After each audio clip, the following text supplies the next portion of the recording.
एका क्षणासाठी अशी कल्पना करूया की मानवी चेतनेचा किंवा म्हणूया मानवी सुखाचा आणि दुःखाचा एक अत्यंत अचूक असा सोर्स कोड आपल्या हातात आहे. हम्म, म्हणजे एखादं नेहमीचं सेल्फ हेल्प पुस्तक नाही बरं का, वा, किंवा नुसतं डोळे मिटून शांत बसण्यासाठी सांगणारं एखादा ॲप पण नाहीये हे. बरोबर. तर मानवी मन नेमकं कसं काम करतं याचा एक अत्यंत तांत्रिक आणि गणितीय आराखडाच आपल्याकडे आहे. आता हे ऐकायला एखाद्या सायफाय चित्रपटाची कथा वाटू शकते. नक्कीच वाटू शकते. पण जर मी असं म्हटलं की हा आराखडा किंवा हे मनाचं अचूक मॉडेल जगातला पहिला संगणक तयार होण्याच्या शेकडो वर्ष आधीच लिहून ठेवलं गेलंय, तर हाच तो टप्पा आहे जिथे आपला तंत्रज्ञानाकडे बघण्याचा दृष्टिकोन पूर्णपणे हादरून जातो खरं तर. हो ना. कारण आपली एक पक्की समजूत असते की विज्ञानाची प्रगती ही एका सरळ रेषेत होते. म्हणजे जे नवीन आहे तेच सर्वोत्तम आणि जे जुनं आहे ते कालबाह्य. अगदी बरोबर. आपण नेहमीच तसा विचार करतो. पण जेव्हा आपण चेतनेचा अभ्यास करतो ना, तेव्हा हा नियम पूर्णपणे फोल ठरतो. प्राचीन ग्रंथांमध्ये आणि विशेषतः ज्याला आपण आशियाई तत्वज्ञान म्हणतो, हं, त्यात दडवलेलं ज्ञान हे केवळ तात्विक नाहीये, हं. तर ते अत्यंत अचूक आणि तांत्रिक आहे. हे आता आधुनिक विज्ञानालाही मान्य करावं लागतंय. आणि आजच्या काळात जिथे मानसिक आरोग्याची एवढी मोठी आणीबाणी निर्माण झालीये, म्हणजे स्क्रीन टाईम प्रचंड वाढलाय, नैराश्य आणि चिंता या गोष्टी अगदी रोजच्या जीवनाचा भाग बनल्यात. खरंय. तिथे या जुन्या ज्ञानाची प्रासंगिकता अचानक खूप वाढली असं मला वाटतं. म्हणूनच आज आपण अभिधम्म या प्राचीन बौद्ध मानसशास्त्रीय ग्रंथावर सखोल चर्चा करणार आहोत. अगदी योग्य विषय आहे आजच्या परिस्थितीसाठी. पण मला इथे एक गोष्ट स्पष्ट करायची आहे की आपण याकडे कोणताही धार्मिक किंवा आध्यात्मिक ग्रंथ म्हणून पाहणार नाही आहोत. त्याऐवजी मानवी मनाला समजून घेणारी एक अत्यंत प्रगत मानसिक कार्यप्रणाली किंवा आधुनिक भाषेत सांगायचं तर मेंटल ऑपरेटिंग सिस्टम म्हणून आपण याचा अभ्यास करणार आहोत. बरोबर. ठीक आहे, आपण हे जरा सविस्तरपणे उलगडून पाहूया. ही संपूर्ण प्रणाली नेमकं काय आहे आणि ती आजच्या जगात कशी लागू होते. तर बघा, जेव्हा आपण अभिधम्माकडे एक सिस्टम मॅन्युअल म्हणून पाहतो ना, तेव्हा त्यात चेतसिका नावाची एक अत्यंत महत्वाची संकल्पना येते. चेतसिका म्हणजे काय नेमका? अगदी सोप्या भाषेत सांगायचं तर हे मानवी चेतनेचे 52 मानसिक घटक आहेत.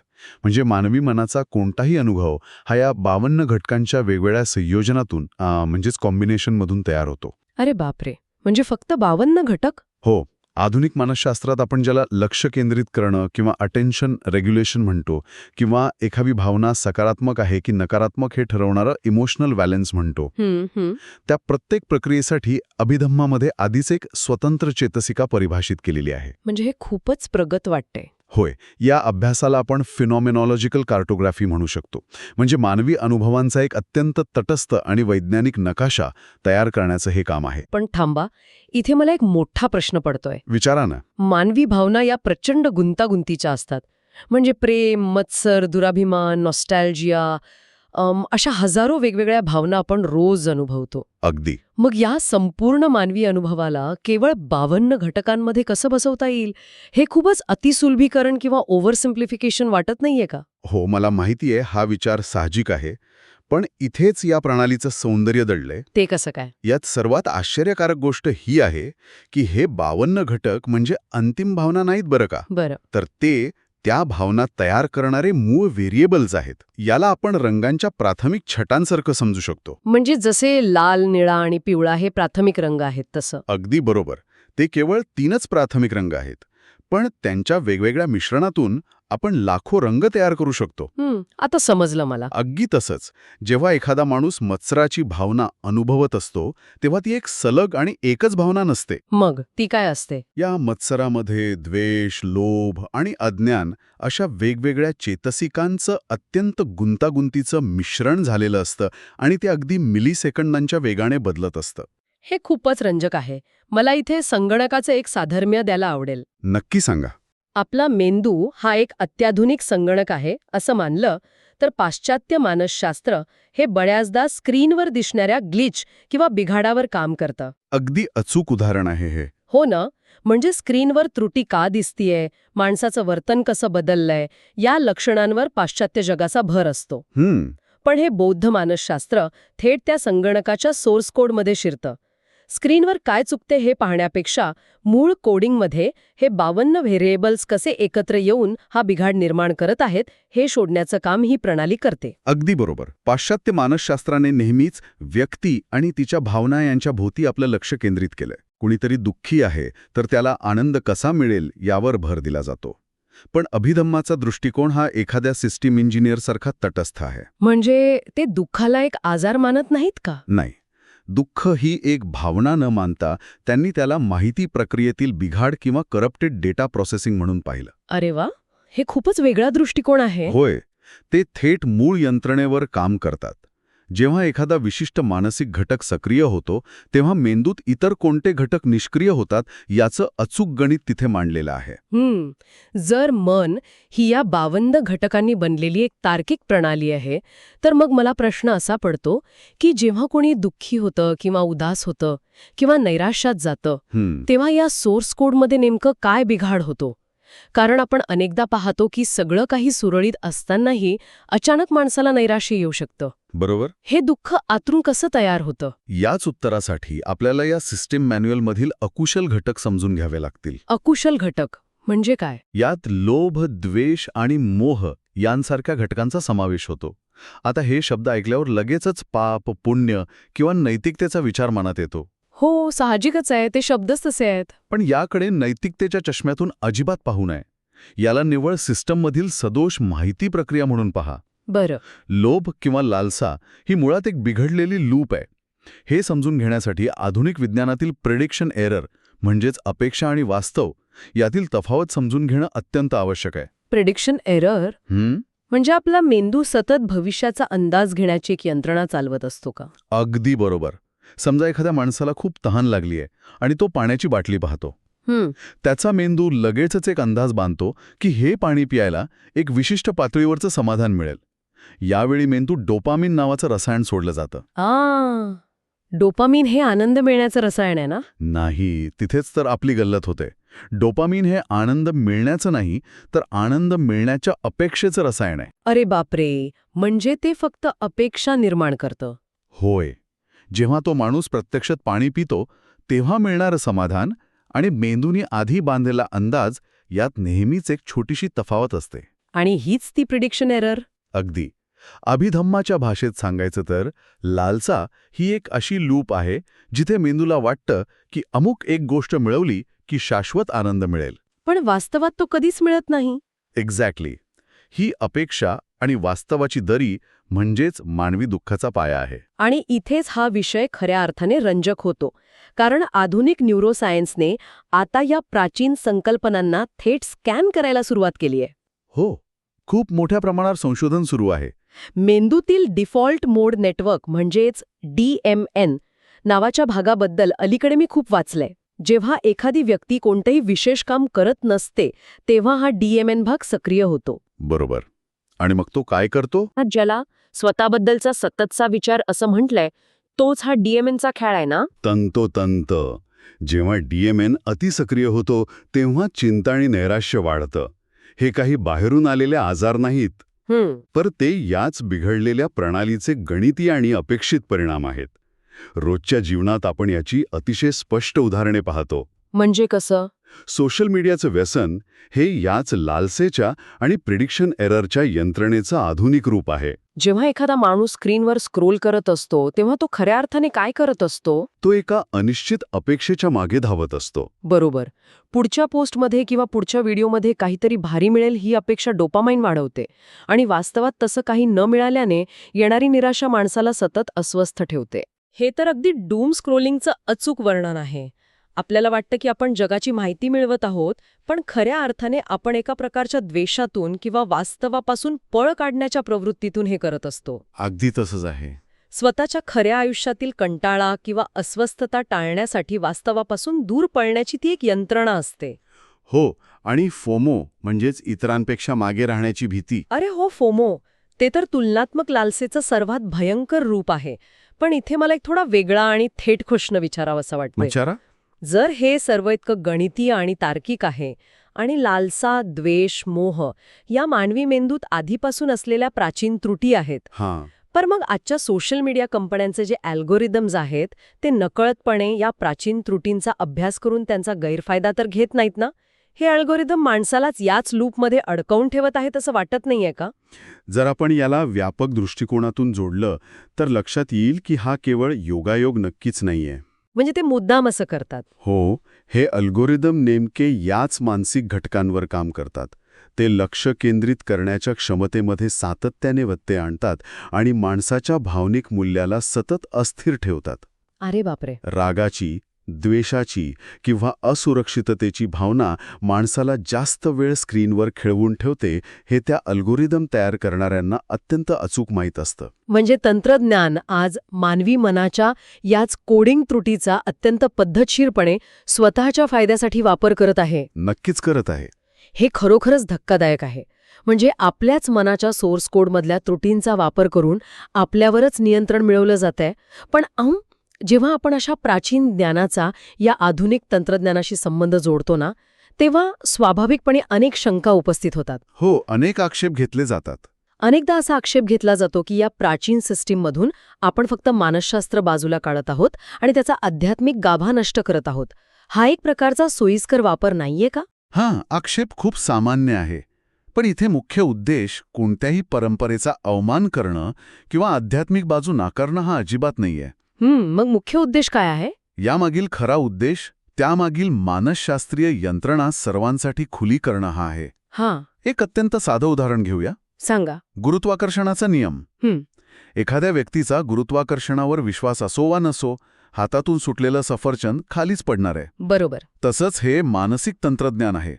एखाद्या माणसाचा पुनर्जन्मासारख्या संकल्पनांवर विश्वास असो वा नसो, जर त्याने आपल्या मनातील अकुशल घटक कमी केले तर त्याच्या आयुष्यातील दुःख आणि अस्वस्थता नक्कीच कमी होईल. हे तंत्रज्ञान कोणत्याही पूर्वग्रहाशिवाय अत्यंत तटस्थपणे काम करतं. काही लोक याला सांस्कृतिक विनियोग किंवा परंपरेचा स्वतःच्या फायद्यासाठी केलेला वापर असंही म्हणतील. हो, म्हणू शकतात. पण हे आपण ॲरिस्टॉटलचं तर्कशास्त्र किंवा ग्रीक स्टोइक तत्वज्ञान ज्याप्रमाणे अभ्यासतो अगदी तसाच आहे ना? अगदी बरोबर तुलना केलीत. म्हणजे ॲरिस्टॉटलचा अभ्यास करण्यासाठी कोणालाही प्राचीन ग्रीक धर्म स्वीकारण्याची गरज भासत नाही. तसंच या मानसिक कार्यप्रणालीचा वापर करण्यासाठी धार्मिक धर्मांतराची अजिबात गरज नाहीये. इथे गरज आहे ती केवळ अभ्यासाची आणि सरावाची. एक्झॅक्टली. पण आणखी एक मोठी शंका बऱ्याचदा विज्ञाननिष्ठ लोकांकडून येते. ते विचारतात की आधुनिक विज्ञानाने या सर्व जुन्या गोष्टी खूप आधीच मागे टाकल्या आहेत. आपण आता इतक्या प्रगत न्यूरोसायन्सच्या युगात आहोत, मग आपण 2500 वर्ष जुन्या ग्रंथांकडे का पाहायचं? हा खरोखरच एक महत्वाचा मुद्दा आहे आणि यावरून एक मोठा प्रश्न निर्माण होतो. कोणता? जर आधुनिक विज्ञानाने मानवी मनाला पूर्णपणे समजून घेतलं असतं आणि त्यावर ठोस उपाय शोधले असते तर आज जगभरात मानसिक आरोग्याची एवढी मोठी आणीबाणी का निर्माण झाली असती? खरंय, हा विचार करायला लावणारा प्रश्न आहे. आजचं विज्ञान अतिशय प्रगत MRI मशीनद्वारे मेंदूला उत्तम प्रकारे स्कॅन करू शकतं. कोणत्या भागात रक्तप्रवाह वाढतो हे पाहू शकतं. पण ते अनुभव कसे बदलतात आणि आतून होणारा भावनिक त्रास कायमचा कसा नष्ट करायचा हे समजून घेण्यात विज्ञान अजूनही संघर्ष करत आहे. तर या सगळ्याचा नेमका अर्थ काय? याचा अर्थ हा आहे की आपल्याला जुनं विरुद्ध नवीन असा कोणताही निरर्थक संघर्ष उभा करायचा नाहीये. बरोबर. आपल्याला मानवी दुःखावरील सर्वात प्रभावी, अचूक आणि मोजता येणारा उपाय शोधायचा आहे. आता आपल्याला ही प्रणाली समजलीये आणि त्यातील बिघाडही समजलाय.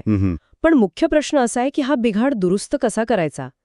एक सक्षम मानसिक कार्यप्रणाली खऱ्या अर्थाने कशी विकसित करायची? बरोबर. जर लालसा आणि द्वेष हे आपल्या सिस्टममधील करप्टेड डेटा आहेत तर ती सिस्टम डिबग कशी करायची? अगदी तोच माझा प्रश्न आहे. आणि इथेच आपल्याला ध्यानधारणा किंवा मेडिटेशन या संकल्पनेकडे पाहण्याचा दृष्टिकोन पूर्णपणे बदलावा लागतो. म्हणजे कसं? आजकाल ध्यानधारणेला केवळ एक विश्रांतीचं साधन, स्पा ट्रीटमेंट किंवा कामाचा ताण कमी करण्याचा एक तात्पुरता उपाय मानला जातो. हो, आपण ते रिलॅक्सेशन म्हणूनच बघतो. पण अभिधम्माच्या दृष्टिकोनातून ध्यानधारणा हे एक अतिशय कठोर असं मानसिक प्रशिक्षण आहे. ते एक असं अँटीव्हायरस स्कॅन आहे जे मुळापासून सिस्टम साफ करण्याचं काम करतं. हे खूपच महत्वाचं निरीक्षण आहे, कारण बहुतांश लोक ध्यानाकडे एक निष्क्रिय अवस्था म्हणून पाहतात. पण या प्राचीन मॅन्युअलमध्ये विशिष्ट मानसिक घटकांसाठी विशिष्ट पद्धती सांगितल्या आहेत.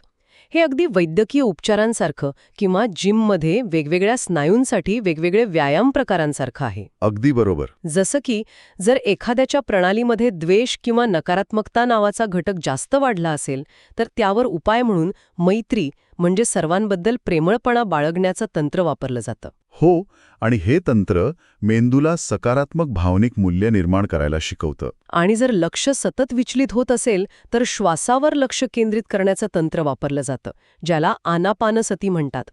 हे थेट लक्ष केंद्रित करण्याच्या क्षमतेला म्हणजेच अटेन्शन रेग्युलेशनला बळकट करतं. आणि याचा सर्वात मोठा पुरावा म्हणजे हे केवळ तात्विक पातळीवर मर्यादित राहिलेलं नाहीये.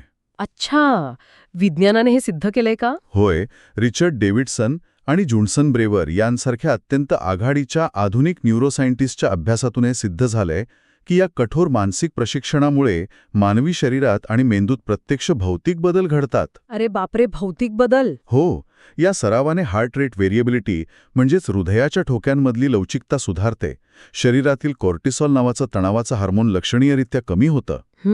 आणि सर्वात महत्वाची गोष्ट म्हणजे लक्ष आणि निर्णय प्रक्रियेशी संबंधित असलेल्या मेंदूतील ग्रे मॅटरची घनता प्रत्यक्ष वाढताना दिसते. हे मेंदूतील भौतिक बदल घडवण्याचं विज्ञान म्हणजेच न्यूरोप्लास्टिसिटी आहे ना? हो, अगदी तेच. हे खरोखरच अंगावर काटा आणणारं आहे. केवळ एका मेडिटेशन ॲपवर अवलंबून न राहता किंवा कोणीतरी प्रेरणा देईल याची वाट न पाहता स्वतःच एक मोजता येण्याजोगं मानसिक आर्किटेक्चर उभं करण्याची ही कल्पना अतिशय सशक्त आहे. नक्कीच. आपण आपल्या स्वतःच्या मनाचे इंजिनियर बनण्याची ही प्रक्रिया आहे.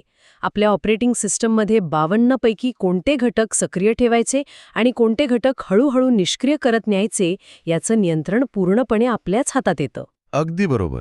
आणि हा दृष्टिकोन माणसाला एक निष्क्रिय बळी बनण्यापासून रोखतो. सामान्यतः आपण दुःखाला एक अनिवार्य आणि न टाळता येणारा मानवी अनुभव मानतो. आपण म्हणतो की दुःख तर असणारच. पण या प्रणालीनुसार आपण दुःखाकडे एक सोडवता येणारा सिस्टम एरर म्हणून पाहू लागतो. क्या बात आहे. जेव्हा रागाचा झटका येतो किंवा नैराश्य येतं तेव्हा माणूस स्वतःला दोष देत बसण्याऐवजी अत्यंत तटस्थपणे पाहू शकतो की माझ्या चेतनेतील घटकांपैकी सध्या कोणता घटक अस्थिर झाला आहे. हा तटस्थपणा, हे अंतरच माणसाला त्या दुःखाच्या लूपमधून बाहेर काढतं. आजच्या या सखोल चर्चेतून एक गोष्ट स्पष्ट होते की बौद्ध मानसशास्त्र आणि अभिधम्मातील तत्वज्ञान हे केवळ जुन्या काळात शांतता मिळवण्याचं साधन नव्हतं. अजिबात नाही. तर डूम स्क्रोलिंग, लक्ष विचलित करणारा तंत्रज्ञान आणि सतत येणाऱ्या माहितीच्या महापुरात टिकून राहण्यासाठी आवश्यक असलेला हा एक अत्यंत प्रगत आणि वैज्ञानिक दृष्टिकोन आहे. रोजच्या माहितीच्या भडीमारात वाहून न जाता मानवी मनाचा हा कोड समजून घेणं आज काळाची अत्यंत महत्वाची गरज बनली आहे. केवळ वैयक्तिक पातळीवर नाही तर एका निरोगी समाजासाठी देखील हे ज्ञान आवश्यक आहे. बाहेरचं तंत्रज्ञान कितीही प्रगत झालं पण जोपर्यंत ते वापरणाऱ्या मानवी मनाची ऑपरेटिंग सिस्टम स्थिर नाहीये तोपर्यंत बाहेरच्या कोणत्याही प्रगतीचा मानवी सुखासाठी काहीही उपयोग होणार नाही. अगदी 100% खरंय. आणि म्हणूनच जाता जाता एक अत्यंत महत्वाचा विचार इथे मांडावासा वाटतो, ज्यावर प्रत्येकाने शांतपणे विचार करायला हवा.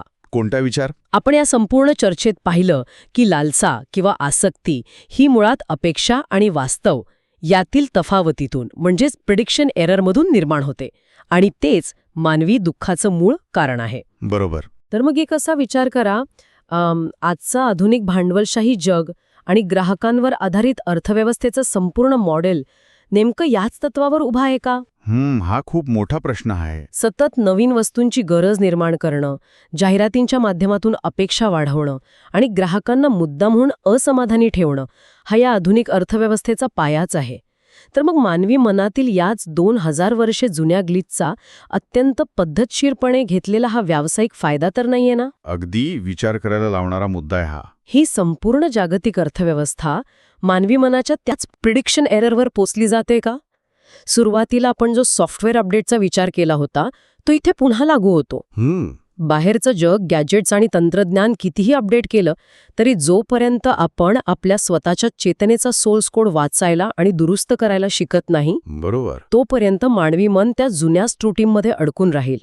हा विचार अस्वस्थ करणारा असला तरी तो मनाची दारे उघडणारा नक्कीच आहे. हा विचार नक्की करून पहा.